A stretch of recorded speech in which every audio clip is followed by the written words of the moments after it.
Greetings, I'm Dev the developer. And I'm Glitch. In the last video, we covered pseudo-classes that respond to user state. These pseudo-classes respond to something different, structure. They let you target elements based on their position among siblings without adding any classes to the HTML. The HTML stays clean and the CSS does the counting.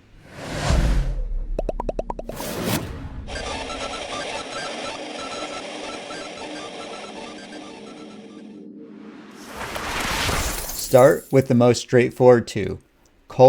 First child targets the first element among its siblings. Last child targets the last. The parent element does not matter as long as the element is either first or last in the list of children. Okay, so the first item in that list gets the bold purple styling. The last one has its border removed. No class on any element. The position itself is a selector, not a class you added, not an ID, the structure of the HTML. Nth-child is more flexible.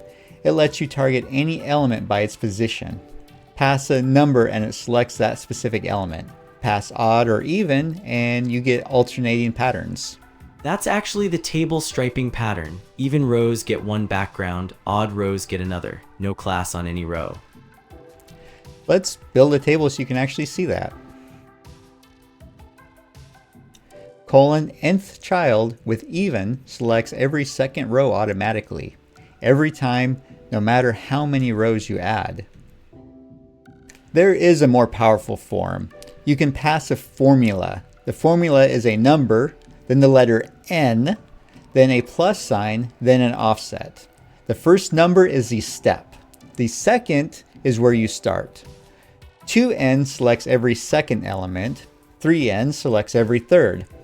3n plus 2 selects every third element starting from the second. Wait, so for 3n plus 2, what positions would that hit in a 10-item list? Positions 2, 5, and 8. Start at 2, step forward by 3 each time.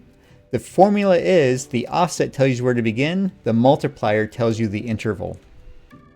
So in a 12-row table, 3n plus 2 hits rows 2, 5, 8, and 11. You could use that to deploy a highlight pattern at every third interval starting from a specific offset. I mean style rows in a repeating cycle with a custom starting position, for readability. For readability, yes. Only child is useful for a different case. It matches an element only when it is the sole child of its parent. No siblings at all. This is useful for when a container that normally holds multiple items sometimes holds just one, and you want to handle that case differently.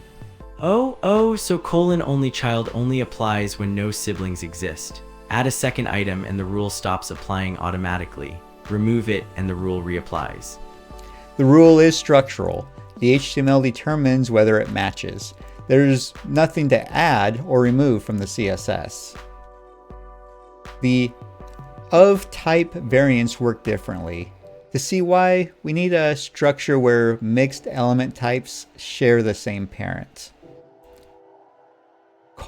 First of type and last of type are similar to first child and last child, but they only count siblings of the same element type.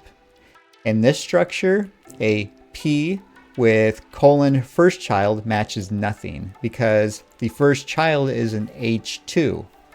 A P with first of type matches the first paragraph because it is the first element of that type amongst the siblings.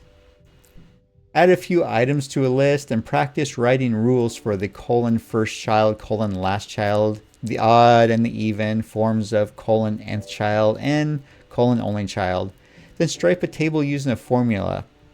Don't just watch it, do it.